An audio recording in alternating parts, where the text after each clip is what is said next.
National লেভেলে আপনারা কি জানেন সোশ্যাল মিডিয়াতে ফেসবুক, টিকটক, ইনস্টাগ্রাম এইগুলার মধ্যে আমরা একটা ডেটা দ্বারা জানতে পারি যে হেট স্পিচ,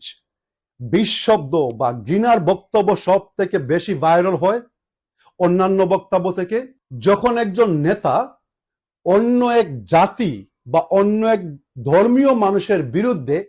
এক পাল্লায় সবার ব্রেইন ওয়াশ করতে থাকে যে এই ধর্মের লোকেরা খারাপ খারাপ খারাপ, এইরকম এইরকম এইরকম, এখন নেতা বলছে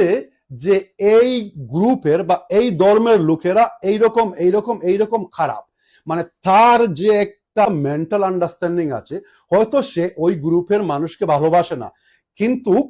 তার কথা হলো আমি এখানে সবাইকে আমার সাথে জড়িত করে এই গ্রুপ বা এই ধর্মীয় মানুষদের ক্ষতি করব, আর সেইটা করতে হলে আমার কি করতে হবে, এইসব লোকদের ব্রেইন ওয়াশ করতে হবে, আর সেইটাকে বলা হয়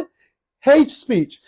এইটা কিন্তু পশ্চিমের দেশগুলোতে মারাত্মক মারাত্মক একটি অপরাধ, যেটার জন্য অনেক লম্বা জেল হতে পারে। কিন্তু আমি যতটুকু জানি 2018 সালে বাংলাদেশেও কিন্তু এই আইনটি পাস হয়েছে, যে যদি এই ধরনের প্রমাণ করা যায় যে এই ব্যক্তির মন্তব্যের কারণে অনেকগুলা লোক ওকে ফলো